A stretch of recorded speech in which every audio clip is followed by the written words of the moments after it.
waaw asalaamaaleykum mbokki àdduna bi mbokki diaspora bi asalaamaaleykum mbokki Sénégal.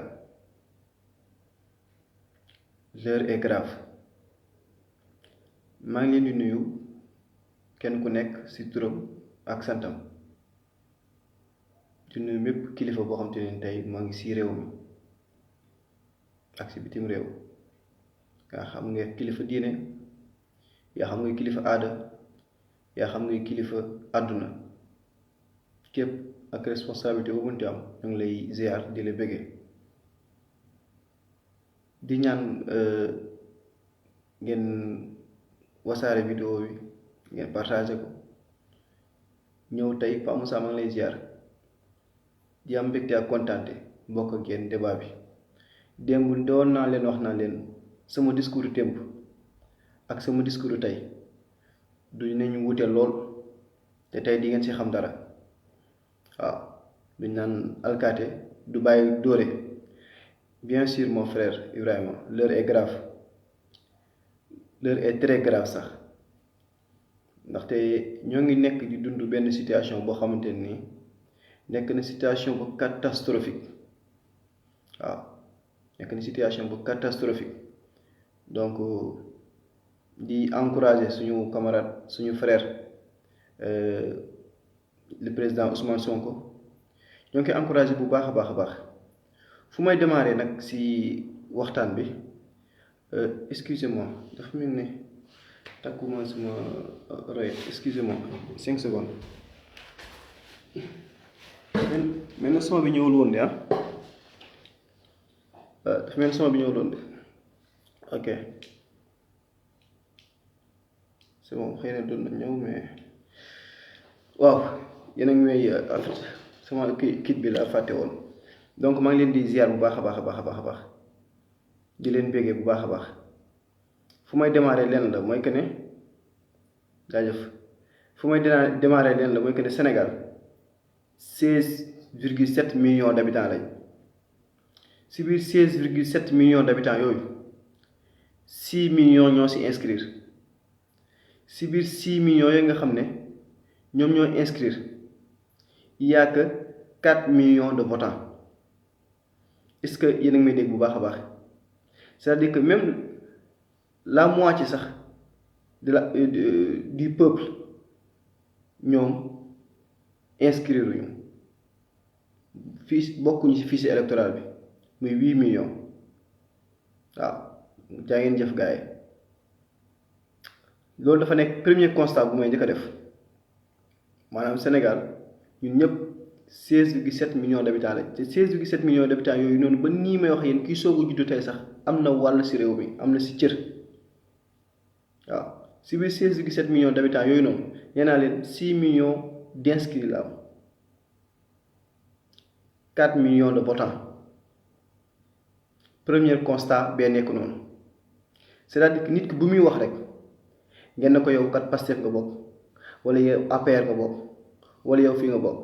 fii amul benn parti booy dem parti politique mu génne la ci fichier 1 million de membres amul. ça n'existe nulle part. donc en tant que citoyen te citoyen bi tey moom moo jàkkaarloo ak yéen di wax ak yéen citoyen boobu noonu moom leen di ñaan ngeen partage vidéo bi ndax seen ñeneen moroomu citoyen jot ci li nga xam ne moom mooy tey message bi ñu war a jàllale. mu nekk message bu important ndax damaa jàpp tey dama am benn confiance bi nga xam ne Ousmane Sonko tey jox na ma ko. ndax lan dama yàgg di def ay vidéo yàgg naa tàggale opposition bi ñu am APR nga bokk ñu am dañ laa jënd lu nekk ñu wax ma ko ma xam li ma xam am sama ngëm-ngëm am sama conviction boo xam ne dafa nekk ci man ma yàgg see joxe ay directives ne kat lii ak lii ak lii mooy sama gis-gis. lii mooy sama ay gis-gis ma koy argumenté nu mu waree saa su nekk te tey ku déglu Ousmane Sonko ngeen xam ne bu baax a baax a baax amaana du ma ne déglu na ma de waaye man de jàpp naa ne la ma doon kaas démb ak bëgg démb tey moom fekk si na ma si. wax na si Covid 19 bi parce que nee naa leen li nga xam mooy couvre-feu bi feebar bi tax koo jóg ndaxte tey bu fekkoon ne couvre-feu bi feebar bi rek moo ko tax a jóg bu fekkoon feebar bi dañoo jóg rek pour faj feebar lu ñu war a def xam nga leen la jël suñu force de sécurité et de défense yi dem déployer leen ci école yi ci université yi ci feneen ak feneen ak feneen ak feneen mais pas ñuy génne armée bi di tëj dëkk bi à 21h lan moo ko tax a jóg daf ko entre Dakar ak Thiès mu ne 90% des cas proviennent entre Dakar et Thiès mu ne déedéet Touba la fay dee Tivaouane deewul loolu Mbour deewul loolu yeneen dëkk yi su bëri ba si banlieue bi sax nit ñi deewuñu si loolu du toll noonu ma ne Kaolack kaa yi mu am banlieue bi amuñu cas bu am noonu Tivaouane amuñu cas bu am noonu loolu mënul dugg samay nopp parce que ay wax bu dofee nopp yi koy dégg war a mën a wér ma koy dégluwaat ñuy wax di wax ma toog ma def sama analyse ma gis ne y a quelqu'un qui dérange dans ce pays et mënul nekk keneen ku dul Ousmane Sonko mu ne Ousmane Sonko xombal la waa xombal la Dakar la dëkk tey ma jàpp ne ma gis ne 90%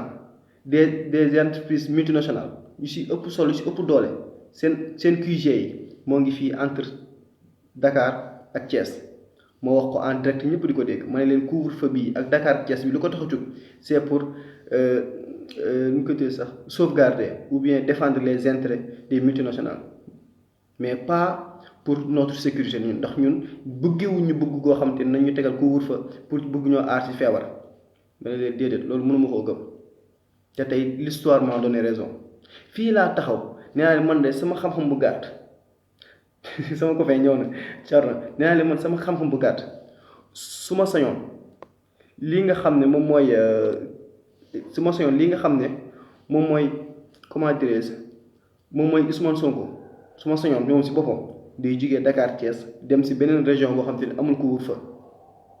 dafa am fu ma ko doon teg mosuma koo wax mais te dinaa leen ko wax xam ngeen fan laa ko tegoon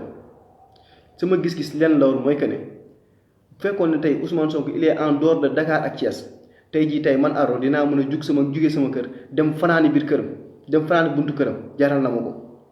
pour bu xëyee fajar ku fay ñëw fekk ma fa muy man di sama yeneen moroom jeune kenn ku nekk suñu bu lu mu guddi ñu dem fanaani biir këram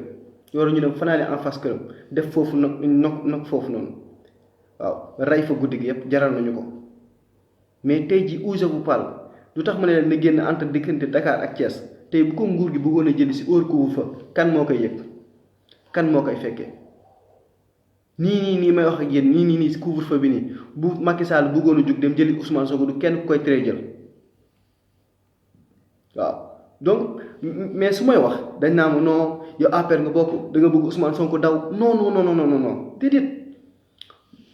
nit ñi dañuy joxe suñu idée li ma bëgg man partage à chaque fois daf may nekk loo xam ne daf may gënal ci loo mënti gis jox na doon naa leen wax di leen junj naa leen su ma seyoon kat mu génn dem foo xam te dina fa gën a am sécurité man su doon man maay jege Ousmane Sonko tey Ardo li lay walaay taalaay Ousmane Sonko dama koy génne Dakar yóbbu ko Ziguinchor mu fanaan foofu ci ay mbokkam man ma ànd ak moom jeunes yu mën a ñëw biir buntu këram ñu toog ak moom ñu fanaan foofu il sera plus en sécurité que Dakar entre Dakar et Thiès le fait que ma cité Ziguinchor nag xam naa li ngeen ko xaw a indi ñaawal tuuti mais c'est stratégique mais mënoon na dem sax au minimum Diourbel wala mu dem au minimum Kaolack wala mu dem beneen dëkk boo xam ne tey amaana dina mën a jaral jeunesse bi ndaw ñi ñu dem fanaani buntu këram ba tey lépp lu dara du ko mën a xosi dara du ko laal dañuy taxaw naan Sonko kenn du ko laal yàgg naa leen wax ni loolu noonu kenn amul du lu ñuy wax mais lu ñuy jëf la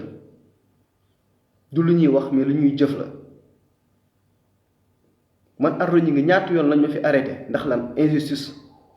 jàpp nañ Guy Marius Sagna c'est pas du tout normal mu jug dem xeex ñu jàpp ma tëj jàpp nañ Abdou Karim noonu jàpp nañ diw noonu ma jug réclamer ko xeex ko dem ñu ñëw toog mais su ma toogee damay joxe samay idée waaw su may toog damay joxe samay idée laay joxe xool leen lii tey man la jox leen doo leen jox benn exemple tey Ousmane Sonko tey jii ma fii laa taxaw ne Ousmane Sonko nu jógee entre Dakar ak Thiès dem si beneen dëkk dem si beneen région ñu naan moom non Ousmane Sonko du daw bi am yow yaay daw yow tàppet nga ragal nga mais tey nee naa leen à l'instant tey uy nii may wax ak yéen nii bu GIGN bëggoon a jug taxaw pour dem jëli Ousmane pour dem cueillir ko kan moo koy tere kan si ñun ñii luñ ci mën lan lañ ci mën mais ñun lii lañ mën alerter wax man je sais ce gars nit ki da ngay xam philosophie am waa ji xeexkat la waa ji bu demee bay wax du dellu ginnaaw comme ni mu ko defee tey mais toog si réseaux sociaux yi waaw damay résister waaw appel à résistance résister toog si réseaux sociaux yi gars yi loolu yomb na de loolu c'est très facile c'est hyper facile toog yor sa téléphone bind résister c'est trop facile affaire bi du lu ñuy wax mais lu ñuy jëf la man bañ may torturer ba gendarme yi bañ may jël jàpp di ma torturer 12 gendarme wóor ma di ma torturer pendant presque 15 minutes fan ngeen nekkoon waa Pastef yi fan lañ nekkoon boobu sénégalais yi fan lañ nekkoon mu dund loolu mu dund épreuve boobu te teewul ba ma génnee dama gën a radical mais dama xam ne foofu mu duggoon tey du ma fa naree duggaat ndax yëfu dof du ma ko def mais dinaa fexe tout possible lépp lu may wax dama koy def ak diplomatie mais Sénégal nag moom soo fekkee da ngay sol takk vert sol chemise wala nga sol costume toog di wax dañ naan noo APR nga yàlla boo wax loo xam te ne arrangé wul Ousmane Sonko nag man yàgg naa taxaw di attaquer opposition bi ñaata yoon la attaquer opposition bi ñaata yoon nee naa leen mag bu ñu demee bay tudd toujours dictature si suñu réew c'est opposition moo ko may Macky Sall bu demee ba am fit bëgg fee def lu ko neex mu def ko bu randal élection yi xoolal maire yi nekk Sénégal yëpp ba si maire Tivaouane maire yëpp kenn légalu si 2019 la ñu waroon dem élection ba 2021 amul kenn ku mës a taxaw résister ci ñoo xam ne ñun ñoo leen faloo comme nu ñu falee Macky Sall ma leen opposition bi dañoo bàyyi seen loxo génnewu ma si Pastef génnewu ma si kenn ndax damaa jàpp ne 45 départements yi kenn ku nekk coordinateur ba nga fa am waroon na mën a jug résister pour que imposer élection yi am par la force bu ñu ko defoon pendant une semaine jug daa syndiqué wu kon ba léegi élection am na man loolu mooy sama position. yaa ngi dégg mu jugee si loolu ma ne leen 2022 ngi nii waxaguñu sax lu jëm élection locale ba di wax élection législative te ñun lépp lu ñu naqari suñu réew suba ba ngoon jot assemblée nationale ñoo ñu koy teg. lii ba kañ ñu gis président Ousmane Sonko mu nekk nit koo xam te ni bañkat la xeexkat la comme tey nu mu posture bi ngeen génne si moom mës a nekk si moom damaa wax bay bëgg a dee Abdou Karim Gueye daa wax bay bëgg a dee bàyyi leen jàmbur bi bàyyi leen ko mu exprimer wu kii ma gis nii tey dama ko gëjoon a gis kii Ousmane Sonko mii ma gis tey gëjoon naa ko gis depuis parce que man damaa yaakaar ne man Ousmane Sonko mosuma ko xoolee comme un politicien non dama ko mës a gis comme un révolutionnaire ndaxte discours révolutionnaire la yor man nag dama bokk si ñi nga xam ne tey si 16,7 millions d'habitants yi nga xam ne tey dañoo nekk Sénégalais de pur sang bokk si Sénégal yi nga xam ne tey ñoo ngi si 6 millions inscrits bokk si yi nga xam ne dañoo am seen carte d'identité di voter carte électeur di voter mais am na ñoo bokk ma ñag si ñi nga xam ne tey am nañ carte de membre benn parti politique si Sénégal amul ku mën a génneel benn carte de membre benn parti politique Sénégal amul ku fi mën a génn si àdduna bi amul parce que ça n'existe pas musul am waaw acteur politique laa ndaxte Tivaouane ba kii nga xam ne moom mooy le président Macky Sall en 2011 ba ñuy xeex ak ba ñuy dóor lacrymogène bi fii si Zawiya Seydi Hadji Malick ba Ousmane Ngom ñëwee Tivaouane ñëw kër sëñ Abdou di jéggalu di baalu àq man mii bokkoon naa jiitu woon naa ci nga xam ne ñoo taxawoon te ni Ousmane Ngom du génn Tivaouane sëñ Abdou Al Amin yàlla na suuf si yàlla na ko yàlla xare àjjana mu taxaw génn ne bàyyi leen sama gan gi mu dem ñibbi dinañ régler affaire bi ñu ne ko sëñ bi nga baal ñu de waaye kii du génn Tivaouane ak bakkan ndaxte boobu dañoo jëloon lacrymogène dóor ko Zawiya Seydi Hadji Malick waa Tivaouane mën nañ ma seede ñun ñëpp ñu taxaw Ousmane Ngom boobu ñu jaral ñu jaay ko suñu bakkan waa GIGN ñoo ko fa jël si bañ koy jël si xamuñu sax ñoom fan lañ jaar moo tax ma ne leen Ousmane Sonko na génn Dakar ak Thiès parce que dama leen a xam bañ ñëwee seen ay lacrymogène lañ fa dóor pan dóor fa seen ay yooyu noonu seen ay comme genre bombe yooyu noonu day génn ay couleur kenn xamul fan lañ jaar bu génne waa ji ba ne ko ñapp jël yóbbu waa GIGN ñu ngi may dégg yéen a ngi dégg exemple laa leen jox en 2011 ñu xeex loolu di xeex ba président Abdoulaye Wade jóge fi ba Macky Sall ñëw fi am si ay kóllëre yoo xam ne dama si ànd ak ñoo yoon di xeex waa kóllëre yooyu nag ba tey ñoo ngi fii di ma seetaan mooy waa APR yi ñu si bëri xamante ne ci foofu lañ xamante ci loolu lañ xamante 2013 le président Macky Sall bii tey man mii tey bokk naa si ñi nga xam ne tey bëgg nañ pale ndax sama engagement moom ko may nekk xale bu ndaw mu may ba jàpp nga xam ne sëriñ Adji waa Touré sama kóllëre nga ci mos na ci loolu lan moom ko may sama engagement ndax pale Sénégalais yëpp ko bokk moom ndaw yëpp ko moom 2013 laa leen wax 2013 2014 ba mu ne moom day du mandat 7 ans mandat 5 ans mandat 7 ans lay def te ñun ba ñuy xeex pour mandat 5 ans la woon ma pare moom Sénégalais ma pare si Macky Sall boobu tey maa ngi xeex boobu ba tey maa ngi xeex boobu dañ dàq le président Ousmane Sonko ma ñaawlu ko rafetlu wu ma ko gis fa injustice ma taxaw xeex ko taxul ma dugg parti taxul mu taxaw am parti taxul ma dugg si parti mais teewul ñaawloo naa ko ba fu ñaawlo yow tey nag man leen laa gëm mooy que gis nga patriotisme si deret lay nekk dafay da nga koy judduwaale dafa am loo xam te ñun ndaw ñi lii nag ndaw ñee ko moom ñun dañoo yàgg di lëre yàgg jël politique def ko lu bon man mësuma gëm loolu ndaxte suñu parents yi ñooy tiit ñooy ragal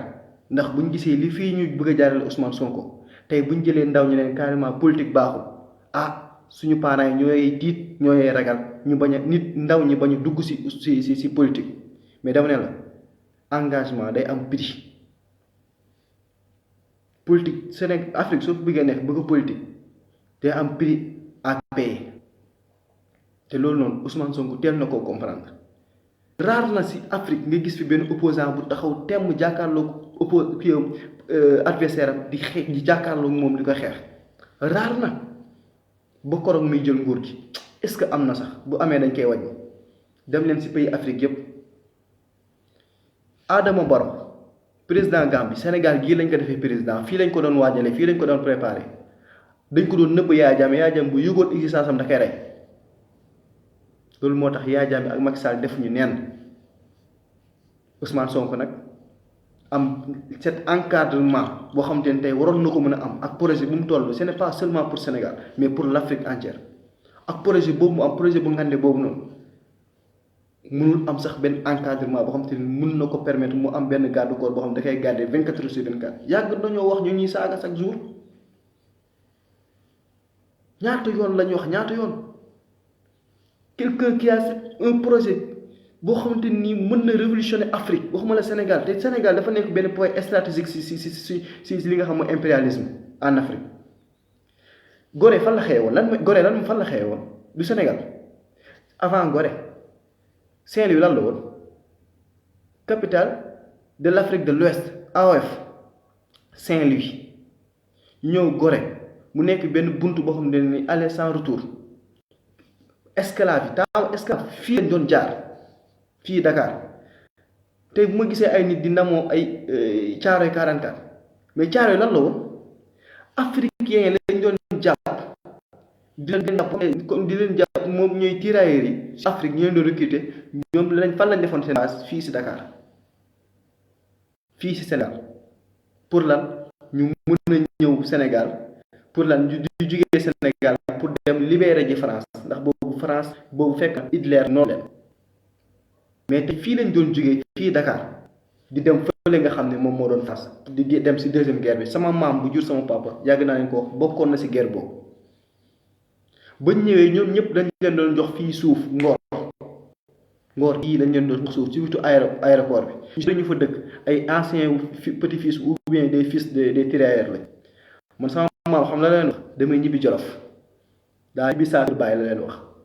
dafa dem ñibbi Jolof bàyyi fi opportunité boobu yëpp sinon kon ñun Jolof heure bii suñu waa kër nañ fa am suuf kii Ngor histoire laa leen jox Dakar histoire du Sénégal laa leen jox tey jii tey gis ngeen ne Macky Sall laa leen Macky Sall moom mooy candidat wu Union africaine en 2022 2023 projet bépp projet boo xam impérialiste yi ñoo ngi koy am si Sénégal si Dakar la ñuy jaar si Afrique si Dakar Sénégal la ñuy jaar si Dakar la ñuy jaar donc ngeen yaakaar ne Sénégal boobu nga xam ne tey moom moo nekk benn porte boo xam képp koo xam ne yaa ngi révolutionné suñu réew fii ngay jaar fii Sénégal tey ngeen am benn Ousmane Sonko boo xam tey mu ngi ñëw di incarner Thomas Sankara mu ngi ñëw di incarner Mamadou Dia pour yéen ça va être facile nii comme ça xam nga dina ci génnee noonu duñ ko complété duñ ko fexeel pour lan ngeen pour yéen dañoo nekk benn opposant boo xam te ne day ñëw nekk un député ñu fal ko mu nekk opposant mu ñëw opposé wu après daal dem ñu kii élection jot ñu tijjil ko bureau de vote na ko acca demal nga voté après soo paree nga gagné ma jox la nguur gi c'est trop facile musuma koo gëm yàgg ko wax médias yi di titre ardo taak sévèrement Ousmane Sonko ardo taak sévèrement Pastef ardo détruire ay Guy Marius Sagna lu nekk ñu koy wax mais man su ma naa dee si dëgg kenn jox ma si ma lekk du Macky Sall du Ousmane Sonko du Guy Marius Sagna du kenn ku ma jox ma lekk kenn jox ma naan dëgg nag moom su may dee naa dee si dëgg la force de la vérité man loolu laa gëm li nga xam ne tey moom la Gandhi gëmoon loolu la Martin Luther King gëmoon mu doon prôner la non violence waaw mu ne woon nag entre la violence et la lâcheté je préfère la violence loolu Thomas kii moo ko waxoon Gandhi moo ko waxoon mu ne entre la violence et la lâcheté je préfère la violence mais n'empêche je prône la non violence loolu ay mots Gandhi la ay mots Gandhi la Mahatma Gandhi donc je vais vous dire une chose ñun ndaw ñi dañoo am lu ñu yëkkati ñun dafa am ñun li nga xam ne tey moom moo ñu yëkkati ñun ndaw ñi ñun xale yi ñun jeunesse su Sénégal yàgg naa leen wax def fi live c'est pas du tout facile ndaxte ñi nga xam ñoo ngi ci diaspora bi ñoom seen ay liberté nuñ leen ko garder seen liberté d'expression bokkut ak Sénégal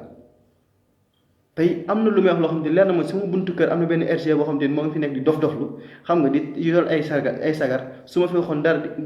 dara loo xam te ni nag su dul noonu mën nañ ko woo vite fait mu ñëw jël si ma Sénégal noonu lay doxee wala benn jaaykatu benn waay boo xam ne day jaay fii day jaayante si mbedd mi RG la fii foo tourner RG la demal Dakar place de l'Indépendance foo tourner RG la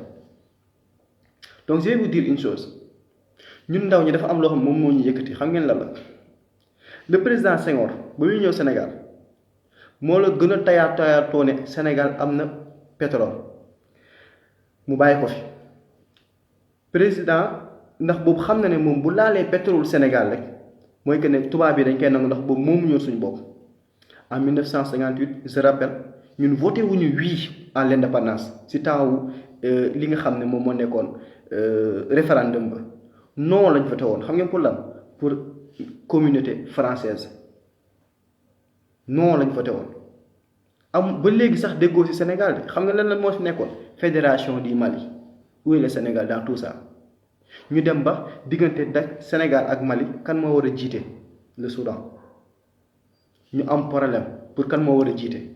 ñu daal di tas mais ba léegi Sénégal tàqaloowul ak France amul indépendance comme ni ko Guinée amee c'est très important foog ñu sóoraale ko Abdou Diouf ñëw fi fekk fi pétrole fekk fi gaz fekk fi lépp ci ressource naturelle certes moo jaay phosphate bi jaay na leen ak ñeneen mais ba léegi ñemewul laal pétrole bee gaz te xam ne bu ko laalee tubaab bi dañ ci teg loxo ndax amaguñu suñu indépendance mu bàyyi ko fi Abdoulaye Wade ñëw fekk fi pétrole bi fekk fi gaz bi fekk fi lépp mu xam ne ne lii nii bu ko laalee tubaab bi dañ koy nangu si kaw dañ koy nangu bàyyi ko fi de laal na ci mais kañ ba muy waaj a génn ba mandat am jeexee permis yi 16 permis la woon soo leen liiree livre solution bu Ousmane Sonko di ngeen ko gis 16 permis la woon 16 permis Ousmane Sonko mag Abdoulaye Wade ñaari permis la ci laal ñaari permis la jël joxe ko Abdoulaye Wade lu mu doon joxe yëpp ay contrat la ñaari permis la signé 14 permis yëpp Macky Sall moo ko signé en personne. permis hydrocarbure laa leen di wax suñu pétrole beeg suñu gaz bi muy Casamance gi di fépp foo munti dem di Saint-Louis di Rufisque di fépp foo munti dem Sénégal foo tourné pétrole ak gaz la jaay nañu lépp man ma dëkk man fan laa dëkk Tivaouane laa dëkk ba mu juddoo ba léegi Tivaouane laa xam ICS a ngi nii su ma sëqatee ñu dégg moom ñu waa ICS chaque jour lu ñu fi chaque jour lu ñu non en fait ci la bokk chaque jour li ñaata milliards mooy génn suñu suuf si ñun waa Tivaouane te ndawu Tivaouane ñoo gën a pauvre si ndaw yi mënuñu see jëfandikoo bañ ciy signé ana suñuy maam yi fi nekkuñu fi xamuñu leen sax xeexuluñ ñu sóoraale wuñ ñu woon moo tax bañ ñëwee ñun amuñu si wàll léegi nag lan moo fi nekk le constat est fait pauvreté totale ñi jàpp di exploiter suñu suuf di exploiter suñu ay milliards xamuñ fu muy jaar zircon bi en 2013 lañ ko commencé exploiter contrat bi permis bi kañ lañ ko joxe président Macky Sall lépp lu mu nekkee moo ko tayaatoo ndax moo nekkoon DG wu Petrosen directeur général Petrosen xam ne lépp fépp fu pétrole ak gaz am si suuf si dëkk bi ba mu yéegee lu muy njëkk a def mooy jël suñu ay permis moom joxewul contrat de ay permis la doon joxe permis d'exploitation xoolal yooyu permis d'exploitation yoo xam te ni pour le Sénégal de 40 ans 30 ans 20 ans yooyu yëpp mu tënk ko dem jox ko tubaab yi dem jox ko étranger yi et nous la jeunesse xoolal tey cocktail boobu noonu am yëpp depuis 2012 mu ne naa fi def 5 ans mu ñëw def 7 ans mu ñëw def ñu bëreet mu changé constitution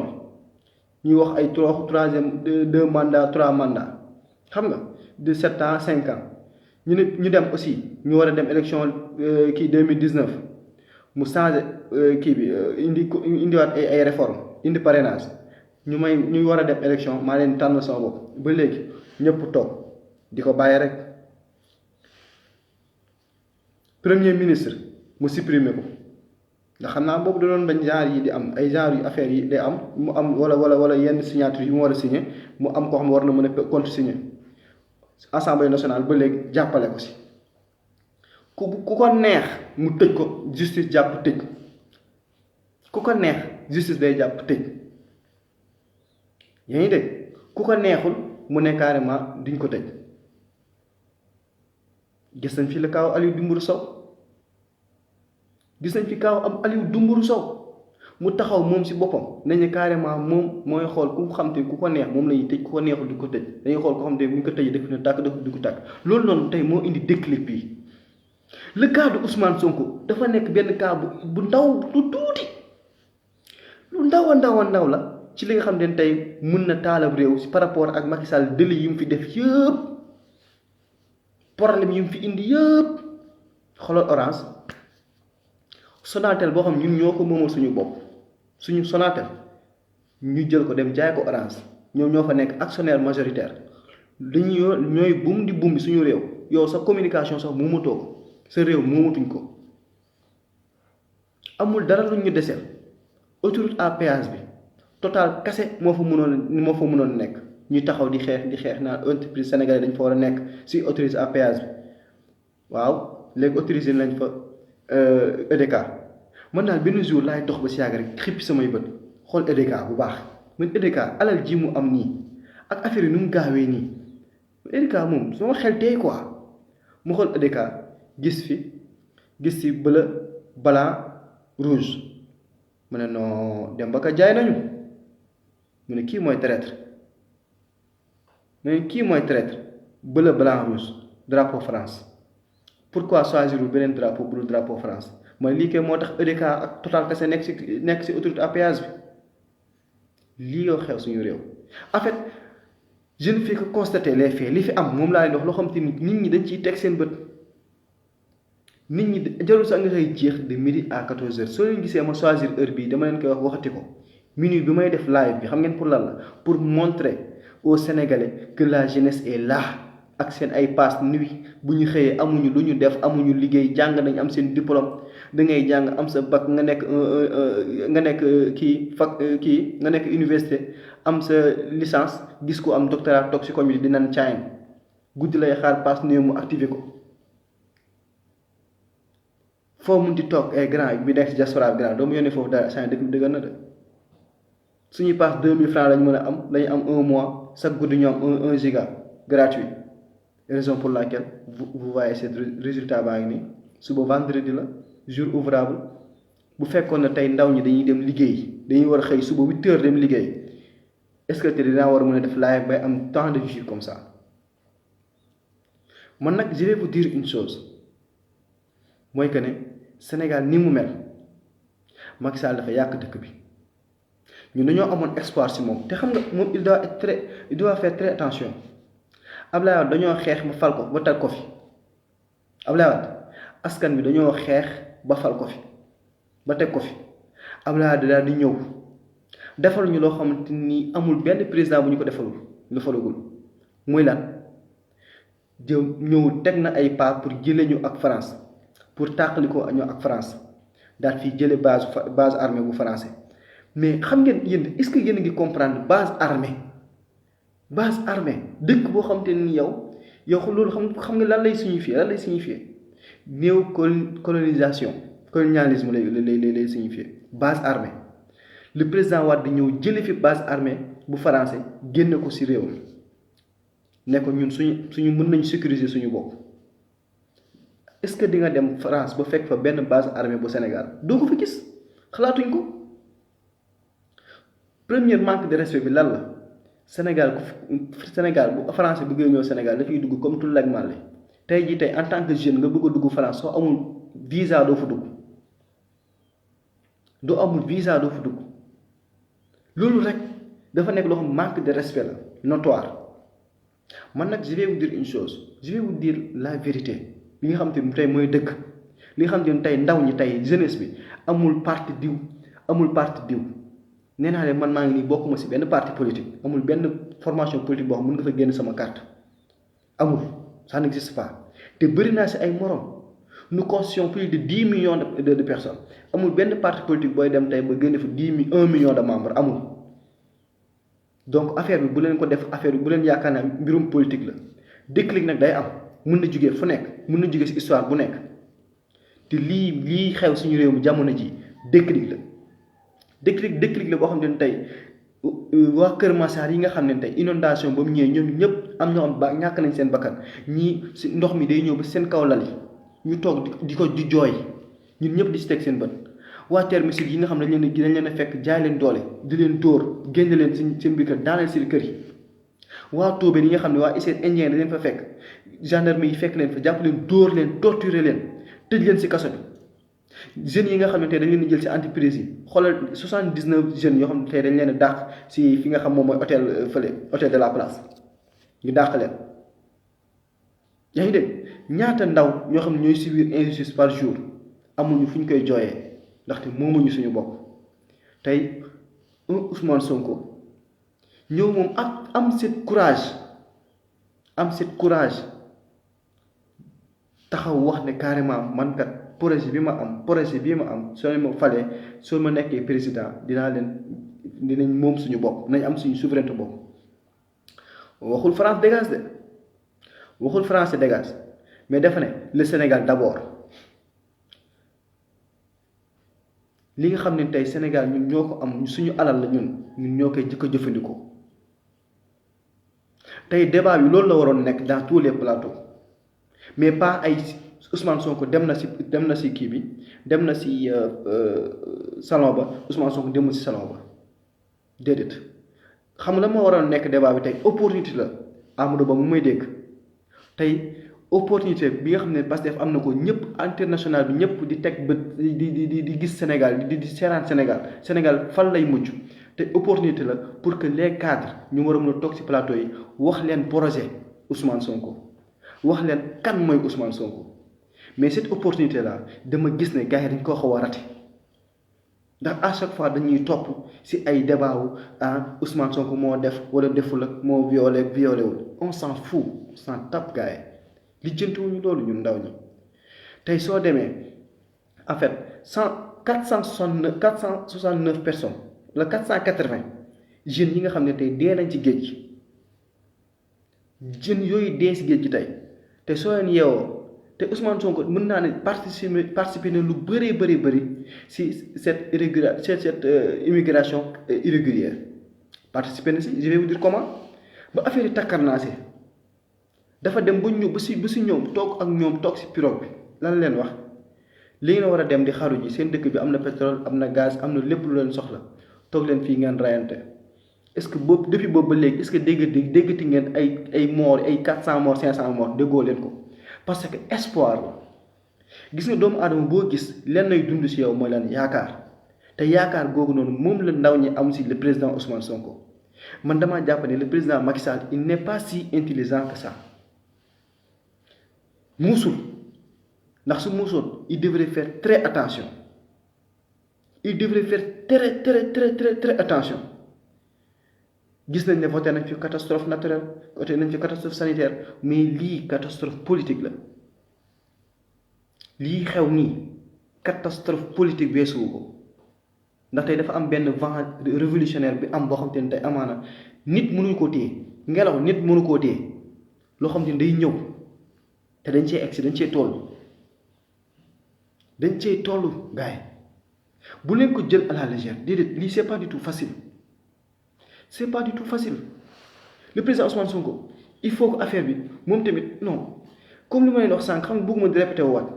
mais nee naa yàgg naa fee wax le président Ousmane Sonko dafa waroon a jógee Dakar ak Thiès dem en dehors de Dakar et Thiès ndax man tey lu ma doon gënal man Ardo toog fii di def live gënalu ma xam la moom ma doon gënal tey ma dem fi Ousmane Sonko nekk ma dem toog en face këram toog fas yéeneen veillé ba bëccëg du ma nelaw pour lépp képp ku ñëw bëgg a dal si kawam jaar si man te bëri naa si ay morom ñaata étudiant tey buñ sañoon tey loolu lay am dañuy taxaw dem ba foofu dem toog buntu këram veillé mais gis nañ fi couvre-feu baa ngi fi tey jii tey bu suba bu ñu demee wékkati immunité parlementaire à 16h 15h 16h wala à midi 1h waxuñu dara mën nañ toog ba xaar ba 21h ba 23h dem jëri Ousmane Sonko lu ci nit mën dara mais bu fekkoon dafa nekk Kaolack wala mu nekk Diourbel du daw mais c'est stratégiquement parlant laa leen di wax bu nekkoon tey Diourbel wala mu nekk Kaolack wala mu nekk Touba te amaana ndaw yu bëri nañ dem tey garde gérer sécurité ba su demee ba war koo laal ñu mun a taxaw ne kat carrément Sonko du fi jóge man je préfère cette mot Sonko du fi jóge que Sonko kenn du ko laal mais boobu day fekk nag ñu mun si am mainmise mais actuellement où je vous parle les gars nii may wax ak yéen Ousmane Sonko discours am bii mu def nii discours va-t-en-guerre la il parle avec ses troupes les gars il parle avec ses troupes il parle avec ses militants il parle avec tout le monde pas seulement ses militants de Pastef mais ñoom ñooy général yi ñooy capitaine yi ñooy commando yi waa Pastef simmi leen seen costume yi simmi leen lépp loo leen yor ngeen dem ngeen wuy ji seen président lu mu wax c'est très clair te yaakaar naa ne aussi lu tax ma ne leen président Ousmane Sonko même su ma déggul tey am naa si moom satisfaction ndax reproche bu ma ko doon def la fois passée yaa astu maa ngi lay ziar non du question ragal du question ay góor yàlla ragal ak ñàkk ragal le président Ousmane Sonko ñëpp war nañu ne carrément ne moom du ragal quoi ku am fit la waaye dama leen wax ne benn affaire yaa astu yaa ngi Europe ñoo ngi Sénégal ñun ñoo xam réalité yu fi am fii 21h bu jotee doo gis kenn si mbedd mi armée bi dañuy wàcc si biti yàlla xam ne sama benn frère defal na ma benn témoignage mu ne ma Ardo man de lu ma jaaxal armée bi nekk Tivaouane dafa ma woo téléphone di ma ko wax mu ne ma armée bi nekk Tivaouane de gars yi soo leen romboon nii sax duñu sax lijjanti dafa mel ni ñoom couvre-feu indiwu leen fi quoi soo leen rombee nii di dem duñu la sax lijjanti seen yoon nekkul si yow dafa mel ni ñoom couvre-feu taxu leen jóg quoi ma ne ko mais bien sûr xam nga dafa am leen tax a jóg mission commando lañ fi ñëw parce que bu ñu demee bay génne armée si mbedd nga war a xam ne mission commando lañ nekk te cette mission commando boobu noonu dafa am lu ñu leen commandé te loolu ñu leen commandé tey nee naa leen tant que Ousmane Sonko gars yi teguñu ko loxo bonsoir papi yaa ngi dégg loolu moo leen tax a jóg donc ba may wax duñ tere génn non en fait non su waaye dama lay wax loo xam te ne tey moom moo fi nekk nee naa leen ñun dañoo am lu ñu tax a jóg xam nga la moo ñu tax a jóg fexeel tout possible ba projet bi nga xam ne tey Ousmane Sonko teg na ko si ko taal bi ñu fexeel tout possible ba mun koo sauvegarder te moom moo koy incarné léegi nag affaire bi moom dafa nekk loo xamante ni amaana donc du yomb képp ku yaakaar dafa yomb du yombee noonu te nuñ ko yombalee nii du yombee noonu jërëjëf xam nga léegi nag je vais vous dire une chose su fekkee ne c'est pas trop tard le président Ousmane Sonko mun nañ ko génne en dehors de Tivaouane Thiès Dakar Thiès dina nekk lu am solo dina gën a yombal xeex bi mais dans ces périodes de couvre-feu tant que Sonko moo ngi à Dakar wala bu nekkee diggante Dakar ak Thiès du yombal jeunesse bi xeex bi waxum kenn nag dem leen ngeen xeex mais dama leen wax li nga xam ne tey dama leen di alerter waaw léegi nag man je vais vous dire une chose man loolu taxul may def def live bi lu ko tax a jóg xam ngeen lan la dama leen wax lan moo waral le phénomène Ousmane Sonko lan moo waral étudiants yépp taxaw pour ne carrément Ousmane Sonko mii kat dañ koy accompagner dañ koy jàppale loolu la tax a jóg live bi mais comme ni ko Ousmane Sonko waxee nee na carrément lii nga xam ne moom mooy résistance bi na kenn ku nekk jël ses propres responsabilités yow sooy taxaw yow bul taxaw mukk naan génn leen ngeen xeex yow bu kenn def naan génn leen ngeen xeex wala waa diaspora mën nañ ko def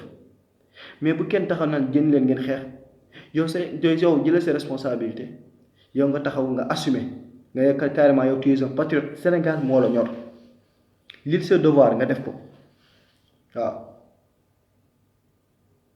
jaajëf lii sa devoir nga def ko waaw léegi nag lenn moo fi nekk mooy que ne bu fekkee ne le président Ousmane Sonko suba moom wax na leen lu mu leen di wax ba pare nee na moom yaakaaratul ci immunité parlementaire am pour wuy ji waaw ou non li mu leen wax c'est très clair nee na carrément même bu njëkkatee immunité parlementaire am moom il va garder son immunité xam nga lan la wax foofu même bu njëkkatee immunité parlementaire am moom ci Ousmane Sonko dina garder immunité bi nga xam ne tey peuple bi ñoo ko jox askan bi ñoo ko jox waaw non c'est faux je n'ai jamais au plus grand jamais ñiy toog di ma seetaan yàgg nañu ma seetaan je n'ai jamais au plus grand jamais demandé à ce que Ousmane Sonko dem wuy ci c'est faux c'est musul am li ma yàgg wax kay leen la dama ne le président Macky Sall ci boppam moom laa doon ñaan ne ko man de su ma sayoon yow il suffit que un simple coup de fil nga woote nga ne kat assemblée kat su ma bu leen voté li nga xam moom mooy immunité parlementaire bi duñ ko voté loolu laa wax mais musuma wax ne Ousmane Sonko di dem wuy ji ndax man yàgg naa lay wax nee naa leen Ousmane Sonko bu wuy jee mooy que ne du ñibbisiwaat këram c'est clair léegi nag man du ma fi nekk pour wax yow li nga bëgg a dégg yow Abdou Aziz Cissé li nga bëgg a dégg nekkuma fi pour wax la ko déedéet bu dee loolu la danga may woo téléphone même soo ma woowee téléphone sax li nga bëgg a dégg du ma la ko wax lii dëgg laa lay wax ak ku munti doon man li ma gëm mooy que ne le Sénégal ñun ñëpp ñoo ko bokk patriotisme mooy ki nga xam ne tey dafa bëgg réewam ki nga xam ne tey réewam jaral na ko léegi ñun ñi nga xam ne tey suñu réew jaral nañu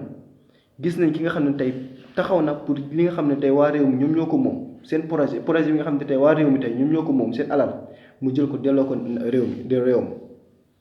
wax leen nag ne Macky Sall li muy peser dafa dépasser Sénégal li muy peser Sénégal nekk fi président dafa dépasser nga nekk président wu Sénégal kese ndaxte Afrique dañ fi am benn influence boo xam te ni amul benn pays de l'Afrique de l'Ouest bu ko fi amul donc enjeu yi dafa nekk loo xam te ni nii dafa diis man tey j'aurais bien aimé lii nii xeex bii nii tey mu nekk en 2024 waaw j'aurais bien aimé ça bu ko defee bu boobaa soit na fi jóge par A ou par B waaye tey comme ay tey en fait dafa nekk loo xam te ne tey xeex mënul ñàkk ndaxte si révolution dañuy jëm par la force doolee mbaam ndaxte ñi mënuñu dëkkee si nii mënuñu jël suñu alal ji jox ko tubaab bi mënuñu dëkk ñu tubaab bi du ñu noot mënuñu dëkk jël suñu franc CFA bi tubaab bi di ñu ko defaral di ñu ko jox ñu koy dundee mënuñu dëkk ñun ndaw ñi mënuñu am sax suñu école bopp soo demee si école établissement yi lan lañ lay wax fii établissement français la loolu lañ lay wax man a amul lenn loo xam te ni tey yow yaa ko moomal sa réew waaw non lu ma leen di wax lenn la le président Ousmane Sonko dañ ko war a protéger te nee naa leen tant que moo ngi nekk diggante Dakar ak Thiès il n'est pas en sécurité je vous le dis et je le répète yàgg naa fi wax ñaan nee naa leen nañ ko génne diggante Dakar ak Thiès ñu naan ma non lu muy daw warul daw dafa war a toog fii mais leen seen projet moom tey comprendre na ko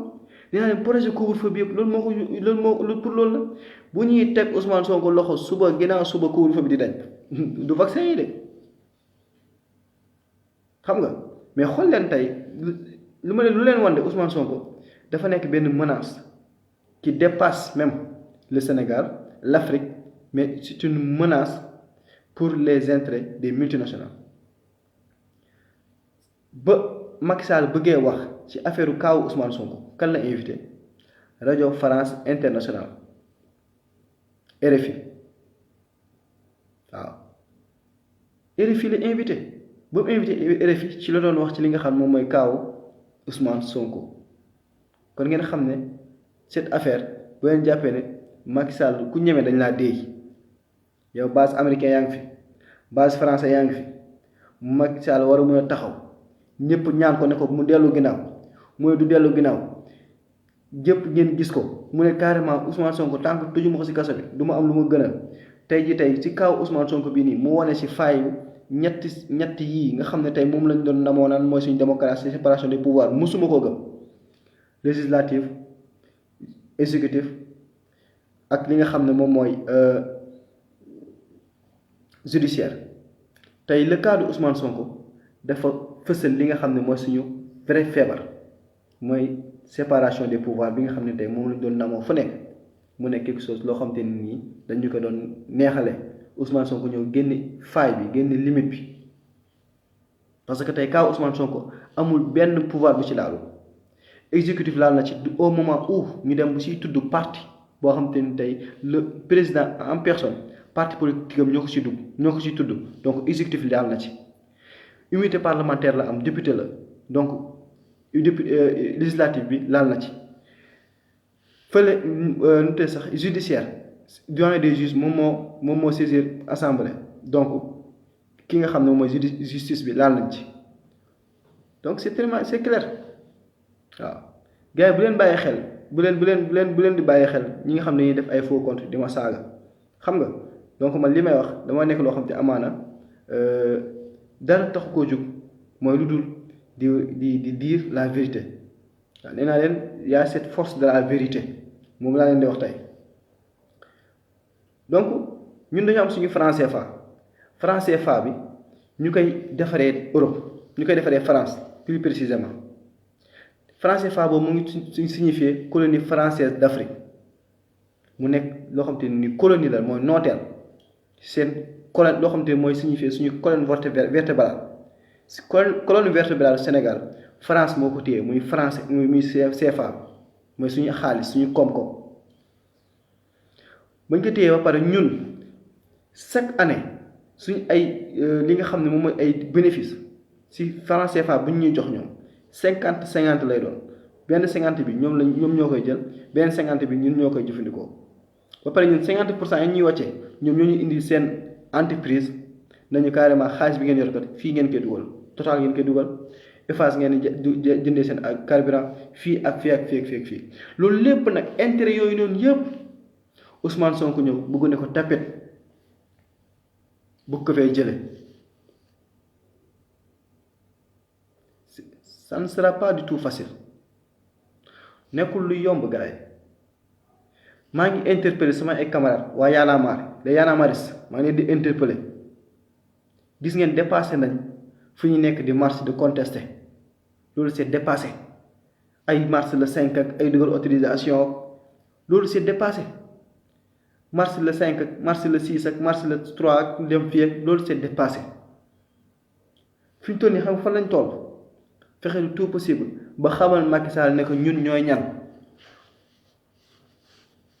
ba xamal Macky Sall ne ko carrément léegi nekkatul dëkk bi lépp loo fi bëgg rek da nga koy def par la force mu jàll déedéet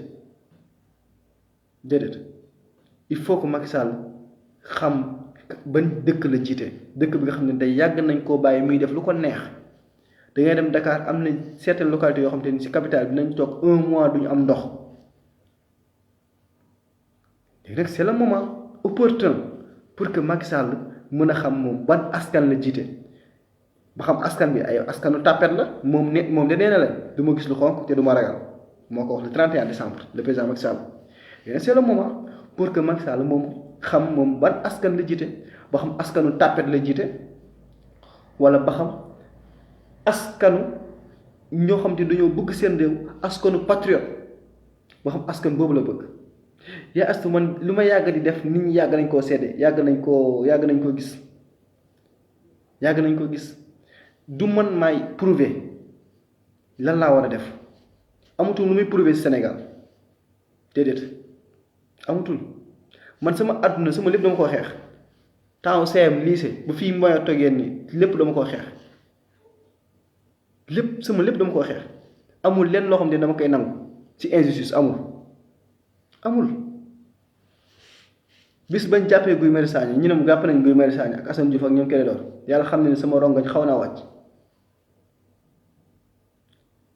loolu nag dafa nekk loo xamante ni sama responsable personnel la man ni ma mel man Ardo mooy que ne man bañkat laa xeexkat laa Macky Sall xam na ko Aly Ngouille Ndiaye sama mbokk la jolof la mu nekk sama mbokk man Ardo te lu ma leen wax mu jox leen benn secret man Aly Ngouille Ndiaye sama mbokk la ñu bokk jolof man ak moom mu nekk ministre de l'intérieur may xeex mu yëg ko mu yónnee ci man pour mu bàyyi xeex bi de mu continuer di xeex keroog ba mu waa dig jël si fii Tivaouane yóbbu ma ku nekk def na si moom intervention. amaane la ma bàyyi sax ba jóob mu def ñu ma mandat de dépôt moom ci la bokk intervention intervenir na si yéen a ngi dégg donc ngeen xam ne man sama ndijaay boo xam te nii sama ndijaay la man mu ngi may dégg wala waa këram ñu ngi may dégg maire la actuellement maire la moo ngi si mouvance présidentielle bi samay mbokk ñu si bëri ay ñoo ngi si mouvance présidentielle bi mais teewul ba léegi maa ngi si xeex bi am na ñu bëri ñoo xam te ne dañoo coupé seen robinet bi mënatuma am si ñoom accès su ma leen woowee téléphone duñu ma jël. lan lañ may wax tant que yaa ngi nekk si activisme bi te tu es surveillé par les renseignements généraux xam nga par les services secrets donc bu leen ma woo bu ma woote am na benn jour léeral naa leen fi yéen ñëpp benn message ba ngeen jot si message boo xam ne sama papa man moo ma envoyé message ne ma carrément yow actuellement dañ la surveiller tant que yaa ngi nekk si activisme bi bul ma woo bul ma message bul ñëw sama kër bul ñëw sama bureau yàlla xam na ko loolu laay dund actuellement où je vous parle fi ma nekkuma ak sama yaay nekkuma ak samay frère nekkuma ak samay sœur ndax combat bi di sacrifié wu Sénégal laa nekkuma Europe di xeex waaw yéen a ngi dégg donc c'est trop facile c'est trop facile nekk Europe di def live di saaga di wax guddeeg bëccëg ako yomb c'est trop facile mais le fait que nga nekk Sénégal nga engagé wu ba nit ñëpp xam ko ba Sénégal yëpp xam ko ba ñëpp jot si ñu xam ne yow mii xeexkat nga loolu yombul de yaas bu ma laaj est-ce que vous êtes prêt waaye yaas dama Google nga laaj nga tapé Ardo ñu nga laaj ko xam laaj leen ba xam Ardo il est prêt quoi dégg nga loolu ngay def bis ba may dem place de l'Obélisque en fait lii nii pour encourager les jeunes la quoi. bis ba may dem place de l'Obélisque di xeexi pour pétrole beeg gaz bi boobu maa ngi dëkk sama kër ndijaay le maire de Mbao Abdoulaye Pouye Obama maa ngi dëkk biir këram du ma bàyyi ma fenn mu doo demee mën na ma déglu live bi wala ay waa këram di déglu live bi maa ngi dëkk biir këram mu ànd ak Macky Sall mu nekk conseiller à la présidence yéen a ngi dégg mu nekk conseiller à la présidence mu dëkk biir këram mu may dundal mu jugee këram dem place de l'Indépendance di xeex pétrole beeg gaz bi bis boobu fekk naa fa sant naa fa ak Ousmane Sonko taxaw nañ waxtaan man nag kiiwuma si ay photo si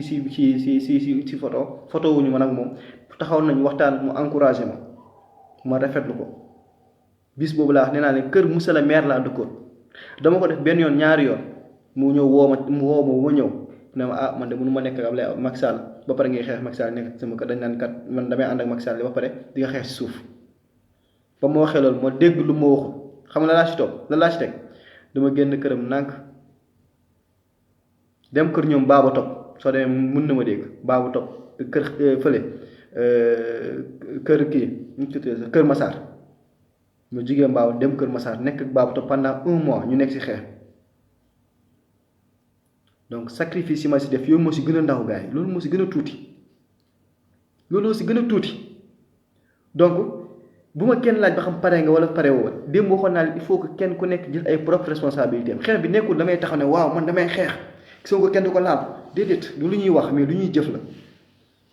du lu ñuy wax lu ñuy jëf la gars yi déedéet bu kenn taxaw na non Sonko kenn du ko laal changer profil fii xam nga def lu nekk déedéet lu ñuy jëf la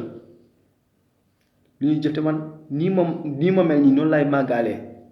ëllëg si bi Sénégal su ma fi nekk autorité sax dinaa fi nekk di bañ lu may ñàkk na ma ko bañ xañ comme ni Ousmane Sonko def bañ dàq fu mu doon liggéeyee ndax bañkat boobu mu nekkoon.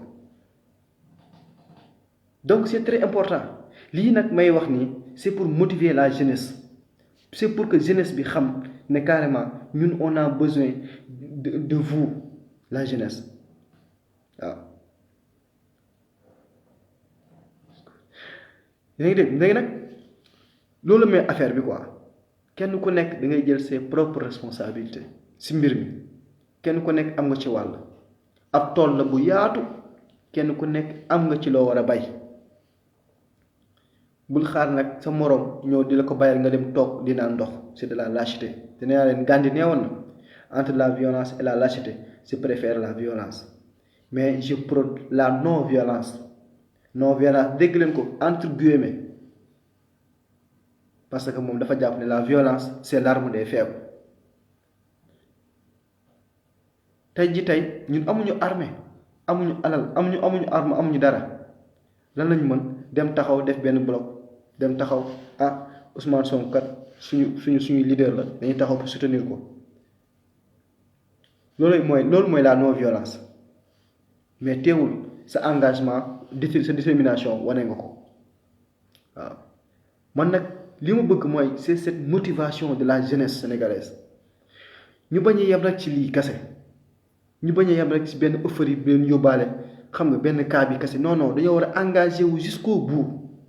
dañoo war a engagé wu ba keroog ñuy am suñu propre indépendance dañoo war a jug ñun ñëpp engagé wu jusqu'au bout mais pas ñëw rek xëy benn jour rek non en fait c'est loolu soo leen ko defee da ngeen di sacrifier sax ñi ngeen àndal xoolal tey ñu njëkkoon a jàpp pendant 15 jours ñoo ngi ci kaso bi ñoo ngi ci jeel bi te bu fekkee ni suba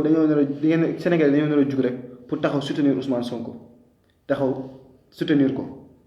après ginnaaw suba ñu am ñu jàpp ginnaaw suba affaire yi dal xam nga léegi yenn kilifa diine yi mën nañu woote scénario laa leen tegal yenn kilifa diine yi mën nañu woote pour gars yi dellu ginnaaw xam nga pour ñu wootee jàmm wootee cohésion ñu invité leen sax comme nañ jubale woon nag Abdoulaye Wade ak Macky Sall mën nañ jubale ñoom ñaar mën nañ leen jubale exemple laa leen jox quoi scénario wala sax léegi am intervention wala waa ji bëgg a dellu ginnaaw léegi ñeen jàpp ba pare dañ leen a war a sacrifier ñoom seen place foofu la si kaso bi mun gëwuma loolu lan la ñu war a def mooy loo xam ne tey engagement bi ce n'est pas seulement pour Ousmane Sonko ce n'est pas seulement pour cas bi non c'est dafa war a nekk pour le Sénégal muy APR bi di Benno Bokk Yaakaar bi di Pastef bi di PS bi di PDS bi dañoo war a engagé wu pour notre Sénégal waaw dañoo war a engagé wu pour notre Sénégal bu ñu jug waree bañ jug taxaw bañ ko muy injustice bi di suñu ay contrat pétrolier di lépp loo xam ne tey amaana dafa war a jug loo xam ne Sénégal la laal te war du yoon ñu war ko mën a taxaw bañ ko loolooy résistance mais pas xëy benn jour rek dara xew na rek résistance nga xëy benn jour nga pare nga dem toog sa kër déedéet. wala woot xëy wala toog def sa benn conférence de presse joxe rendez-vous jour sàngam le 5 exemple comme sama camarade waa Y'en a marre mais fii ak le 5 lu nekk mën na fay xew fii ak le 5 lu nekk mën na fay xew léegi nag ce qu'on va faire mooy que ñu xam ne carrément nous sommes tous avertis Sénégal fi mu toll nii dafa soxla ay ndawam dafa soxla jeunesse am ñoo war a mën a engagé wu. cet engagement dafa war a nekk loo xamante ni cette détermination loo xam ne dafa lu dañ waruñu seetaanati ay étudiants ñu dem bay am problème bourse bañ ci yore ay nit le cas de Fallou Sène waruñu seetaanati waa Kër Massar ñoom inondation boobu ñu dëkk Kër Macky Sall ëpp dul ay droit waa Kër Massar c'est pas du tout normal dañoo war a engagé wu ci loolu suñu pétrole beeg suñu gaz bi ñu toog jaay ko jël ko jox ko européens yi amuñ si benn profit dañoo war a engagé wu pour que loolu mu dakk dañoo war a engagé Eiffage ticket yi nga xam te ne suñu kër mu ñu koy jaay si ticket Eiffage yi autoroute à péage bi dafa cher ñu ñëpp toog naan waaw ticket yi dafa cher déedéet dañoo war a engagé wu pour ñoom ñu dellu ginnaaw. Auchan moo ñëw na moo ngi si marché bi amaanam tey moo ngi def loo xam te amaana arrangé nañu arrangé wul dañ taxaw engagé wu pour loolu dañ fi loolu mooy patriotisme. élection locale amul suñu mairie yi ñoo ngi sàcc suñu suuf dañoo war a taxaw engagé wu pour loolu dañ fi mais pas ñu toog di étiqueter ay nit naan ardo activiste bi anamu fan la nekk xam nga naan Guy Marius Sagna anamu fan la nekk naan diw anamu fan la nekk du loolu. affaire bi nekkul foofu affaire bi xam nga fan la nekk mooy que ne kenn ku nekk suñu Sénégal dafa war a nekk loo xam ne amaan tey yow sa patrimoine la war a nekk léegi nag je vais vous dire une chose waaw dëgg la gars yi suba dañoo war a liggéey daal Abdel Diop jërëjëf xam nga donc foofu laay tëjee waxtaan bi waxtaan la rek waxtaan la entre góor entre ndaw entre ñoo xam ne ñoo bokk suñu réew waaw ñoo bokk suñu réew tey mën naa jàpp ne ñun ñëpp ay Sénégalais lañ tey ñun ñëpp lu ñu war mooy lan engagé wu pour suñu réew lan moo ñu war mooy que ne fexeel tout possible ba ndaw malien bi ndaw algérien bi ndaw mauritanien bi yeneen ndaw yooyu ñëpp seen ay ndaw ñu bañ ñoo raw si su wàllum engagement si wàllum patriotisme si wàllum bëgg sa réew. waruñu nangu aussi ki nga xam ne moom mooy Ousmane Sonko mu gën ñoo bëgg suñu Sénégal waruñu nangu Ousmane Sonko mu war a mën a def plus de sacrifice que nous la jeunesse loolu mooy suñu wareef loolu moo war a tax tey man may ñëw di waxtaan ak sama ay frères di waxtaan ak sama ay camarades ñëpp ak may suivre APR bi moo ngi fi maa ngi gis léegi Mansour Diouf au passage maa ngi koy nuyu. xam nga depuis création fondateur la membre fondateur de l'APR la xam nga waa PS ñoo ngi fi waa PASTEF ñoo ngi fi waa PDS ñoo ngi fi jéem ba maa ngi koy nuyu bu baax au passage ñëpp a ngi fi ñëpp a ngi may déglu ñoom ñëpp dañoo war a jug engagé wu pour suñu réew engagé wu pour Sénégal jërë ngeen jëf.